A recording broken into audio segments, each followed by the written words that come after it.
Hello. Hi. Hi there. My name's Pete Hammond. I'm going to moderate today. And did you all enjoy American Woman? It's a really good movie. Yes. All right. Well, I want to introduce you to the star of that film. And this is, if not the best role I've seen her do in movies, certainly one of them. And she's so good in so many movies. And it's so great to see her get a leading role like this now. So please welcome Sienna Miller.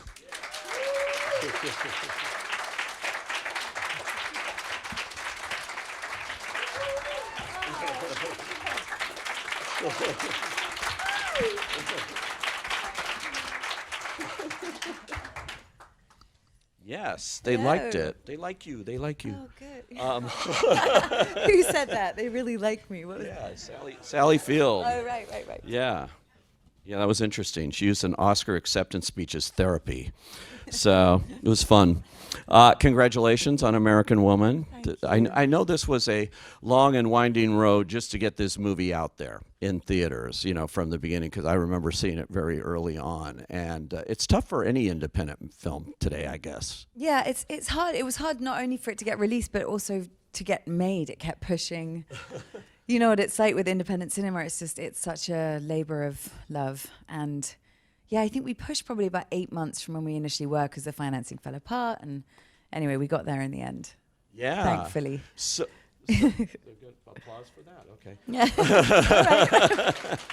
Yeah. So what was it? How did this project come to you? How did this movie come to you in the first place? I got sent a script, and I think Jake had sent it to maybe 10 women who he would meet. Jake Scott, who directed it. And I had wrapped a movie the night before and was exhausted and had come off a night shoot, basically, when I met him for lunch. And I, on the way to the table of the restaurant, banged into someone else's table, which honestly happens all the time anyway. Nothing to do with the night shoot, but I had that excuse. And he said that he cast me by the time I'd sat down, really, because there was just this... Really? I think I was slightly just flustered, and yes, and he saw, well, chapter 1 Deb in that moment. That's a good advice there. You can get cast before you sit down. I have noticed that directors really, and I've never been good at this. I always think if you go into a meeting and you get along and they've watched your work, that you can sort of get the job that way. But I've noticed that people do like to see some kind of demonstration of the character somehow, which I've never done, and this was not intentional. But since then I've been like, okay.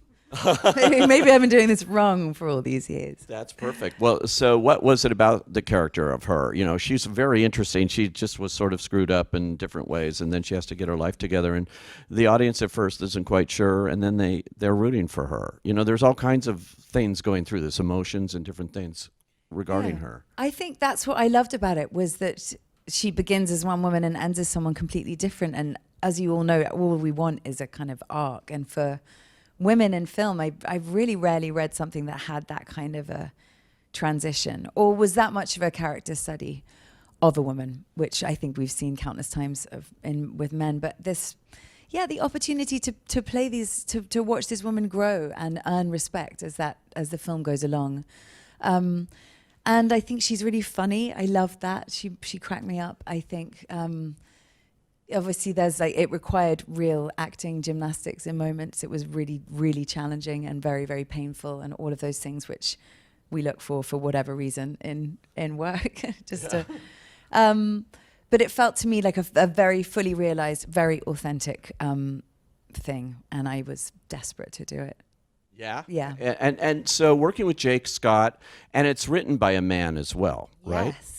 That's surprisingly. That's interesting to me because, you know, in the old days of Hollywood, they would have called this a woman's picture since it's so dominated by women who aren't really, you know, opposite. There's no man that's really driving the story. It's all women. It's really interesting. But you have two men doing it. And what do you think about that? I mean, did you think about that going in? Maybe this would have a different voice if it was a woman? Because I thought they did a terrific job with this. I don't think about things like that. I mean, I just read it and loved it. And everyone was so impressed because it felt so inherently feminist. And well, American Woman, start with it was title. called The Burning Woman initially. Oh, The Burning Woman. Well, it went through a few iterations. I know. I don't know what I mean, American Woman is, I guess she isn't. She's clearly an American woman. But No, I didn't. I didn't look. I didn't look for that in it because the voice of her was so clearly was so clear and so feminine and so strong and so convincing. But and then when I met Jake, he's such an empath. He was so emotionally invested in this that I knew that I would have a collaborator. I've also worked with directors who are torturers, and I think this was torturous enough. I'm very relieved that, he would be by the monitor weeping with me in every scene. So the whole thing, he's just a softie, and he's English, so I felt safe. Just as a point of information. He's like, all right. I was like, all right. Just as a point of information, can you give us a list of the directors who tortured you? Oh, how long have you got? No, because I want to work with them again, but they're really mean. Christina Hendricks, wonderful in this movie. Amazing, yeah, amazing. Amazing in everything, and such a character actress. I mean, or actor. She's, I love her so much. Oh, yeah, she did it was one of the Romanoff shows on Amazon with Isabelle Huppert. That was just phenomenal. If you can go find that on Amazon, watch that with Christina. She is so good. She can do anything. Also, the creepy doll in Toy Story 4, if you have children. Oh, God, yeah. It's the most amazing. She talks like this. It's it's terrifying. Yeah, I was blown away by her in that. Oh, my as well. God. So, I read something about you, too, that you did a picture where you were shocked that you got paid equally, and I thought that was an interesting thing. In this business, it's changing, in terms of that coming to a better point now, Yeah, I think it is changing. I think that people are more careful about their treatment of women in that sense. I don't think we're there yet. I'm sure you'll all agree. But I think what's shifted in me is that I won't accept what I might have accepted before really willingly. I think I feel more empowered to be more strong about what is fair and what isn't. And so that internal shift is really, I think, for all of us where it has to begin. And the pendulum is swinging as it should, but I think there's a long way to go. Yeah. In preparing for this role, did you have a lot of rehearsal time, or how did it work out on the set? We did have rehearsal time, which really rarely happens in film. At least that's my experience. And I've been on things that were much bigger budget-wise and had turned up to shoot and had never said words to the other actor before. And it's like $250 million movie. And you're like, surely that's important. No, but I guess no. It looks great, by the way, the sets and all that. But Jake did rehearse for 2 weeks, and that was amazing. He also arrived with backstories for everybody that were just for us to keep, that we didn't have to share with anyone. So, and the houses, the Kath's house and my house, we'd have pizza night in mine and beer night in hers. And by the time we got to shooting, they felt really like our places. He was just really focused on character and that bonding. I mean, we felt like a family, I think, more than I've ever had with any other cast. Is that right? Yeah, Wow. and it really, I think it resonates. He wanted that sense of closeness. And is just the kind of person that can create that very easily. He's very open. And Where did you shoot this? Where was this it? was in Brockton, Massachusetts. Oh, okay. Yeah, outside of Boston. Oh, okay. Quite far out. But beautiful, verdant and What time of year? Because that can get cold. spring. Ah, nice. Yeah. Spring, yeah. Although I was I was in a very creepy house that backed onto woods, which to me, American woods, always I just imagine like the Blair Witch Project, or just I go for a walk and I imagine just like a hand in the, the trees are quite spindly, but I have my daughter with me for some of it, but I kept quite away from everybody else. I think they probably had a bit more camaraderie than I did offset. Yeah. As I'm listening to you talk, and we've talked before, I had no idea that you were actually born in this country, in New York, right? Yeah. Yeah, you're a New Yorker. All an act. A New Yorker until you were 1 year old. Until I was 1, and then I went to England. Yeah, exactly. Was that your idea to leave it? Yeah. No, my dad my sister was born in Hong Kong. I was born in New York. My mother's English South African, and he's American, my dad. So we sort of moved around a bit. Wow. But you obviously wound up in England. Yes. and had a whole career, and then came back. Now you're back, basically. I live in New York now, for 3.5 years. It's perfect symmetry. It is, yeah. Full circle. How do you like that? I love New York. I love it. I'm still a real tourist because I'm like, the blizzard and the snow, I'm like, And a real New Yorker's like, oh, the snow. But I'm still like, yeah, I'm not one yet. I know that. But I find it really inspiring as a place to be. I find that there's a real community of actors that I love. I love that there's SNL and people can just pop in and watch that. You do that? Love the theatre. I have, yeah. Wow, I've never been to that. Yeah, you can watch it in Lorne's office. I found out recently and I was thrilled. Yeah, I met the producer and now I'm texting it all the time. But I find it really inspiring. It's good that it's between London and here because I think the three places are important work-wise. I miss the irreverence of the English humour and a good pub. But other than that, I'm very happy. This movie actually just opened in England, right? It did, yeah. Like last month. Yeah. And so that was like later in the run here. It got back there. Did you go back to England to see how it played there? And I did. Yeah. We had a screening, a premiere there that I went to, and I did some press and stuff. Yeah. How do you think they received it here? I think, it came out here in June, which was a strange time for a film like this. I guess it's always hard. It's not an easy film to market. No one's, is it a thriller? Is it, or do you go see the movie about the missing kid when there's Spider-Man? I don't know. It's hard. Even though it's so much more, but it's a tricky one. In England, they got it, and it was the right time, and it's these things are it's a real knife edge. But I felt like it was nice that it had another little lease of life, as is this. I just want people to see it. That is interesting that they release movies like this, adult dramas, all in a kind of window here in the fall. Mm-hmm. I wish they'd do it all year long because the same adults that go in the fall are still around looking for good movies. Yeah. The other 9 months of the year. That's so that true. Someone like me is not being run ragged, with now all you're the good exhausted, movies. Yeah. Well, that's a strategy, isn't it? The full release, but I agree. Yeah. Now you did a Cabaret, which is so good. That you got to do Cabaret in New York, right? Yes. How was that for you? Yeah. Oh, it's the best. It was about as happy creatively as I've ever been or will ever be. Is that right? Yeah. Wow. Singing and dancing on Broadway while playing Sally Bowles, who is a real nihilist and doesn't have to sound that good every night, really suited me because I'm not a trained singer.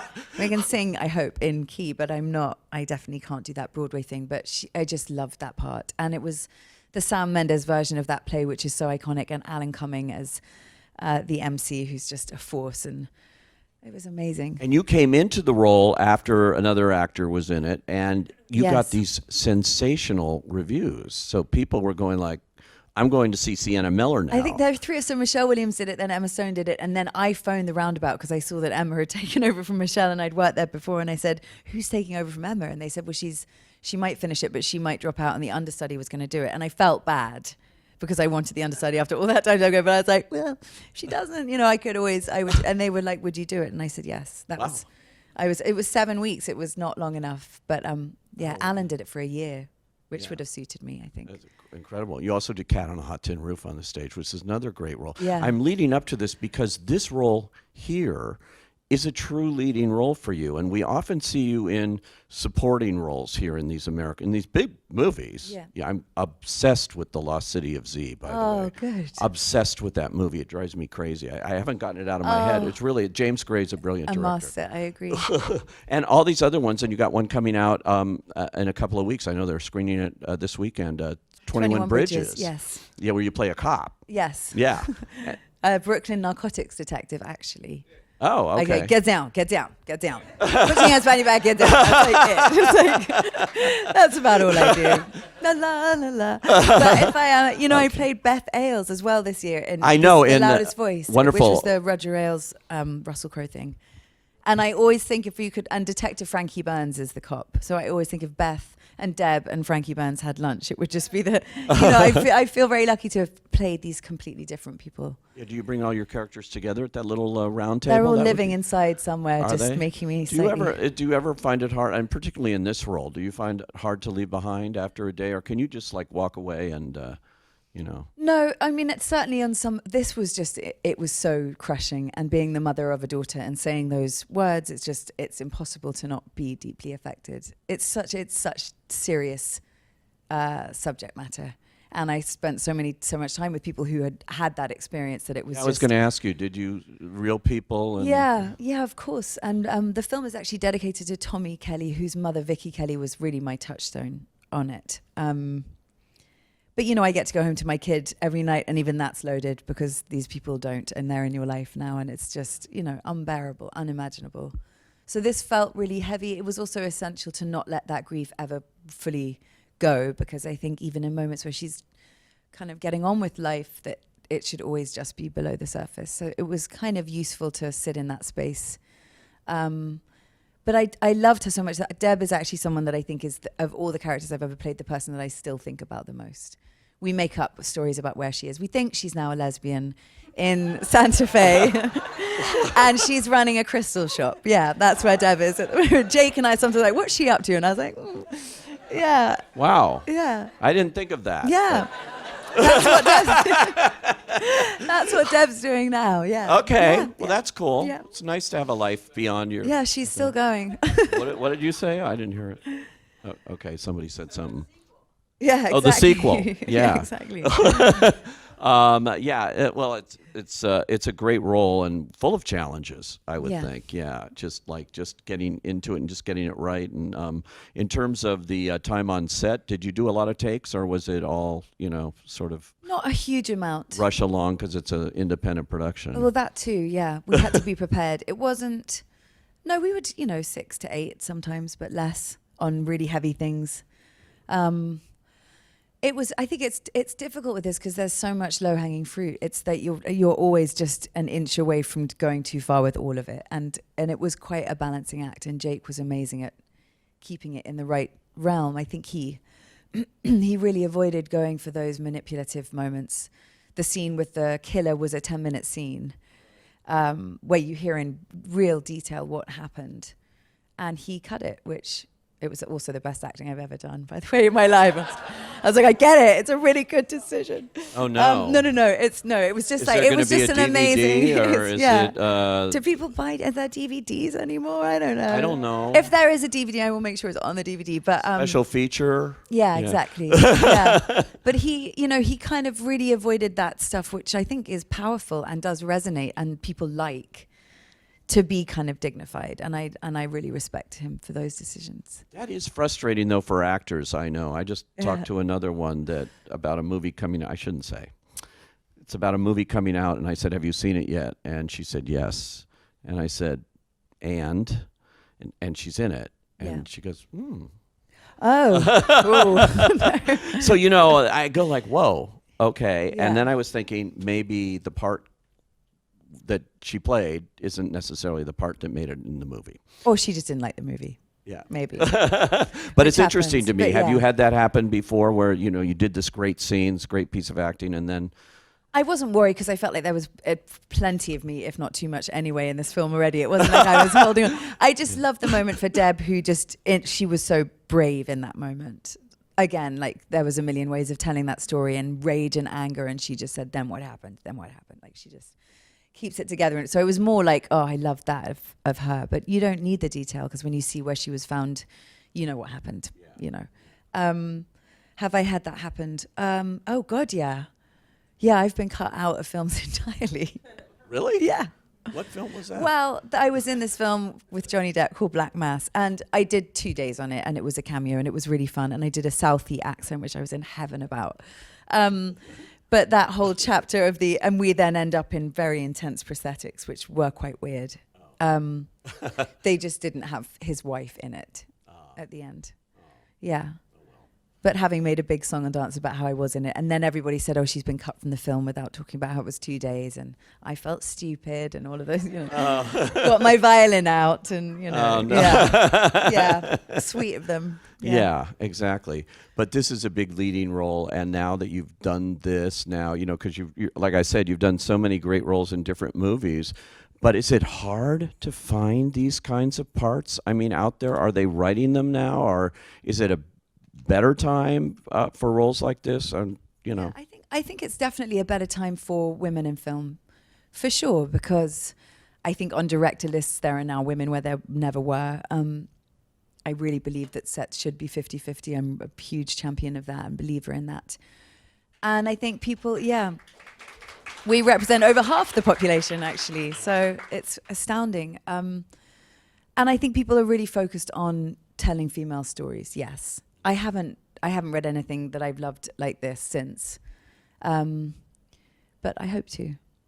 Yeah. Well, Yeah. Everybody. There's always plays. They're always good. I mean, they're fantastic. They're always good Do you roles. do a lot of theater? Do you go back as much as you can? I think every 2-3 years. Yeah, it's a good place to sort of fine tune whatever instrument you might have. How did you start in How did you start in acting? Actually, I always wanted to do it. I went to Lee Strasberg for 6 months in New York when I just turned 18. More to go to New York, I think, with an excuse. But it was fantastic. It was really interesting. And then I went back to London and I'd met this agent.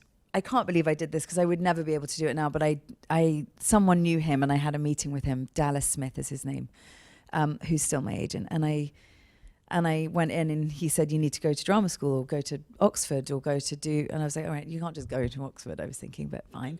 But I said, you know, if you put me up for... He was kind of trying to get me out the door. And I said, just put me up for 5 things. And if I get one of them, then we both win. And if I don't, then you don't have to see me again.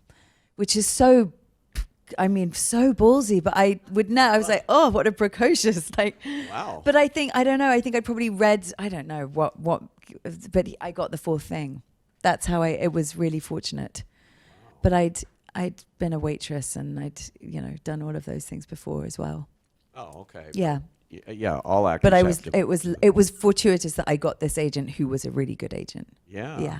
That's good. Not everybody has that kind of like charmed story in terms of... It was really lucky. Yeah. I signed him, he says, which is... I couldn't do it now. Really? No. As I've got older, I've just become far less confident. It's funny.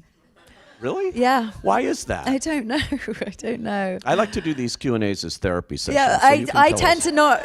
No, this always happens. It's because I don't really ask myself these questions, but then I'll do interviews exactly and really start I'll go into some existential crisis after this, because it's a time when you reflect. Yeah, let's move on. Okay. Let's see if you guys have better questions than I do. No, yours are good. Oh, okay, Pete. they're okay. Yeah. Scott. Where's Scott? You're Scott? Okay.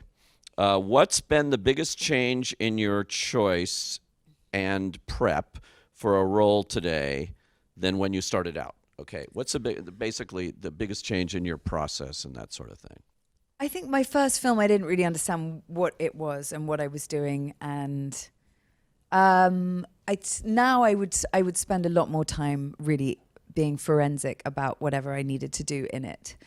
I kind of winged it, I think, in the past, or just whatever intuition felt right, or whatever I would respond. But now I feel like I'm more, I'm certainly more focused in working hard. That being said, I played Edie Sedgwick, and that was my 3rd film. That was Factory Girl, right? Factory Girl, yeah. I think that's where I first discovered you, really. The Weinstein Company had that, and they were really... Yeah. I went to the lunch, everything, and they were handing out DVDs. They wanted everybody to see this performance. Yeah, they were great. Yeah. Did you? Oh, but he didn't... Yeah. Oh, okay. Anyway, I did prep really. I look back and I did an enormous amount of research for that too. So I don't know. Yeah, it was just crossed out. I'm sorry. Oh. Yeah, I don't know why. Did I prepare for Alfie? Was that sort of what you're... Yeah. Yeah, I didn't know what I was doing then. I still don't. I feel like I don't often now too. But at that time... Oh, I remember my first ever scene in that film, which was pretty much my first scene on film. I had to walk in and I didn't know what a Steadicam shot was, or that meant you had to do it in one go. And it was a choreographed thing where Jude had to spin me out and I had to smile at that out bit and then come in because they were going to freeze that frame and I couldn't get it right. And it was, I think I nearly got fired actually. But I managed to do it in the end. But I just didn't understand what a set was. And I think... Obviously, the more you work, the more you kind of... Some actors always ask about, what lens are you on? I'm not one of them. I don't care. It's like, is that a 50? Okay, good. And they adjust. I'm like, oh, yeah, I've never quite got the hang of the technicality. But you mentioned Edie Sedgwick, obviously a real living person. Other movies you've done, other characters, American Sniper, Foxcatcher, these are all true stories. Is there a difference? Is there a kind of different approach when you're playing somebody who's either living now or did or? Certainly there's more, or there tends to be more source material which you can mine into, which I love. I love that aspect of playing somebody real. Edie was fascinating because the people alive were in the Silver Factory with Warhol, and so they're these incredibly charismatic, colourful people that became my friends, which I was really in the mood for at that age in my life. I lived in the Chelsea Hotel. I would, I didn't take the black tights off, I think, for about a year after. Obviously playing someone who's still alive, to watch it is scary. Yeah. I played Tippi Hedren and I knew she was going to watch it at the end, and that was alarming. But I love meeting someone and studying them. This HBO thing called The Girl, which was about the making of the birds. The making of the birds, yeah. Which was an HBO, with... So so what was that experience like? Did she... We met and we spent time together, and then we became friends. She's so lovely. Yeah. But I like it. I like trying to capture someone real. I do. I actually think that's kind of my favorite thing to do. Yeah. Because often, that I like all the stuff that you can mine into and look at and research. But a character like this felt really real because it was that well written. Maybe the other stuff hadn't been as good. You used that approach, though, in talking to real people and things and made her real, you know, and even if she wasn't. But yeah, it is interesting, the mix there. And I thought American Sniper was great, too. I mean, Yeah. What about directors like somebody like Clint Eastwood? I hear he like... when you hear that he doesn't do many takes, I had no idea how. He also doesn't say action, which no one told me, because... because apparently the word action used to make the horses bolt when he did westerns. So my first ever scene in that, I was like, oh God, it was so embarrassing. He was like, okay. And I was like, okay. I was like, okay. and I was like, okay. And the operator was like, and I was like, okay, yeah. It was, and then at the end, he doesn't say cut. He goes, all right. And that's all right. You're like, all right, okay. And then he breaks for lunch and doesn't come back, I heard. Oh my, it's heaven. I mean, once you realize you better be really good on take one, because there might very well maybe not be a second. I'm like a take, 4 to 6. I like to sort of play around, but he's like, yeah. And actually that first scene was one take. And afterwards I was like, well, so I was thinking, and he was like, and he just walked off set. He went, you cast the right people. And that was it. And he left, and I got in his car, and I was like, wow, Dirty Harry. Every day I was in heaven. It's like amazing. These are the stories I heard about him. I didn't know if they were true. That's why. It's true, but he's very funny, and he's very, he's amazing. I loved working with him. Yeah. Who's your other favorite, directors that you've worked with? James Gray, I love, and it's still a great friend. Who else do I love? I love them all in some way. Ben Affleck, I loved working with. Oh yeah. Yeah, as a director, I absolutely did. He's hysterically funny. Yeah. God, I'm leaving people off now. Well, there's been so many of them. Yeah, veteran at this point. Yeah. Did you work with Sam Mendes? Did he come in and... He didn't. It was a put-in that show, which is a horrible thing. Oh. The show is set, obviously, because other people have done it, but he was doing Bond, filming Bond. Oh. So I was put in by the assistant and the choreographer.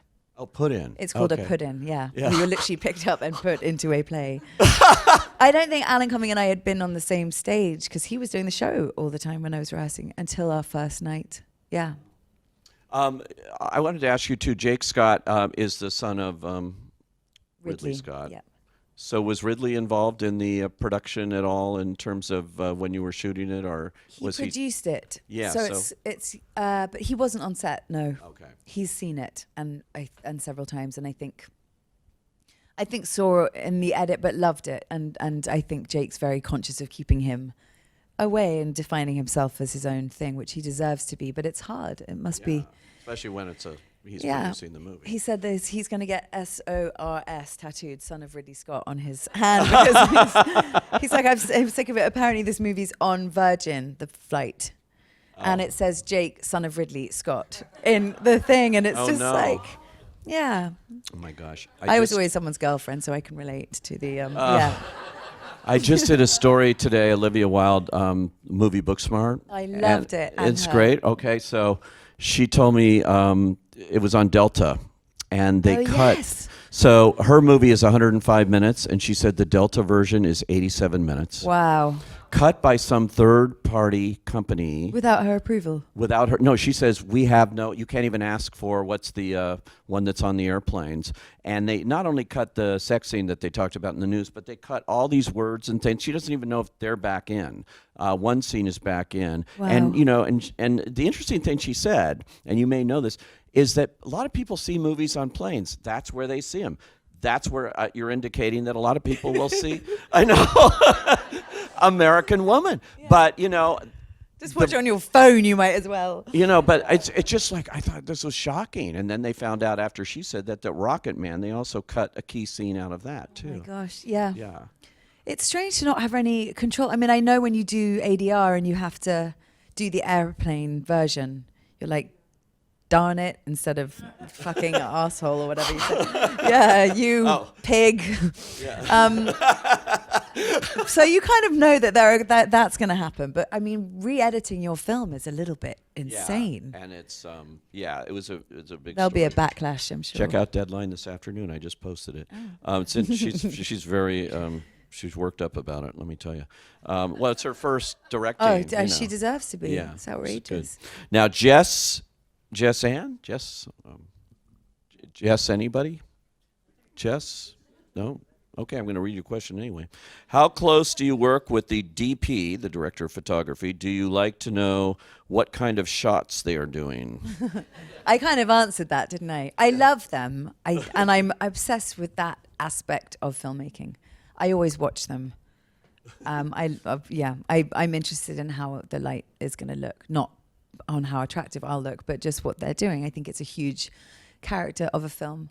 But no, I don't know what lenses are what at all. Like I said, Russell Crowe knows every single lens. It's like 75? Yeah, I know. And you'll watch him sort of adjust, but I was like, what are you talking about? No, and then those ones who are like, well, it's a 50, so it's really close, so you don't want to move your face too much. Actually, I do. I apparently move my face too much. Oh my God. He really, he's directed too, so he's very into that. Yes. The great old stars, you know, when they shot in studios, they knew exactly where their key light was, exactly how they were being photographed in every way. And there's nothing wrong with that. No, they look great. Yeah.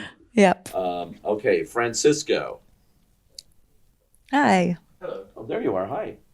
Okay, what was the most difficult part in living through this character? The voice, the circumstance, the accent, locations? All of the above. I think the accent initially was really hard. Yeah, it's to me as an English person, initially it sounded Southern. It's like that, like, oh. I'd walk around going, oh. That took a long time to not be Southern. And I was really worried about it. But I worked with Tim Monach. I don't know whether you guys know him, amazing dialect coach. And he made the script phonetically. And there are tapes of women that sound, you know, there's just a lot of prep. Obviously, the emotional stuff I was dreading. It was incredibly hard. What else? Oh, the fact that she's 3 different women and we're not shooting in sequence because we have no money and so some days I was chapter 3 Deb, some days both, you know, all of the Debs. That required a lot of gear shifts because I had to be very specific about chapter 1. She should never stop moving. That was my thing. Chapter 2, she's a shell, and chapter 3, she's sort of grounded, and how you can show that with aging, you know, all of that stuff. So it was just a lot of work, all hard. But I love that. I mean, I always read things and think I'm an actor. I can do anything, or I will, you know. And I'm sort of. That's good. I'm so frustrated with that casting of like, okay, it's a woman with blonde hair. So it's like, are you out of your like? Well, we are actors. Yeah. You know what I mean? Well, we can do anything. So I think that's why and the more different, the better. As far as I never want to play versions of myself. Thank you. But I played this woman in the Roger Ailes thing who was completely different, and I have prosthetics, and I think I've got to a point where I'm really frustrated with people assuming that you are whatever they think you are and that's what you do. And right. So I'm trying to look for the things to shock people, you know, so that they can have some goddamn imagination. That's a great show, The Loudest Voice. I'm on episode 3 right now, but yeah, I've creepy. just started watching. Oh, he's great too. You know, it's Yeah. it is a creepy story. It's creepy, yeah. No question. Yeah. All right, so I only have a couple of more minutes. She's saying, so Kristen is why this character, why this story, why is she important to the collective, to you? Okay, I think you sort of answered that a little bit, but yeah. I mean, this character, it's an amazing character. This story, I think these women are not seen in life, let alone looked at in film. And those are the people I'm fascinated by. I want to find those people that are unseen and see them. And she was so brave, and I was in such admiration of the people that I met who have had that experience, which is the epitome of everything that I mean, the worst thing that can happen to a human, and they get back up and carry on. And there is this resilience and this triumphant aspect to the human spirit, which I am intrigued by and in awe of and want to celebrate. So that's why. All right, this is the last question. This is Sheila. Who would you... Oh, hi, Sheila. Oh, right, Sheila's right here. Everybody's in the front row somehow. Okay. Sheila's asking, who would you love to collaborate with as far as actresses? And are you intimidated at all to work with anybody, or? If you're interested in working with a particular actress, yet there's a slight hesitation because she's so like, for you, it's like, oh my God. Oh, okay. So would you be intimidated by anybody? I'm intimidated Who do you by wanna work everything. And everyone. Constantly. There are so many actresses that I want to work with. I mean, some who are friends and I just want to work with them, to be around them. Emily Blunt, I would love to do something with. I love her so much. And she's one of my close friends. So that would be a riot. Robin Wright, I love. I'm just trying to think who else. This is terrible because there are so many people that I need to think about who I want to work with. Tiffany Haddish, because she cracks me up. I don't know. Oh, Meryl Streep and Judi Dench and, you know, all of them as well. What about Jessica Lange? Yes. Jessica Lange, she's I'm asking. watching The Politician. I mean, she's just amazing. She's incredible. Anyone. All of them. All right. Well, we're looking forward to watching you in whoever you work with. Great. Thank Let's you. thank Sienna Miller. Thank you.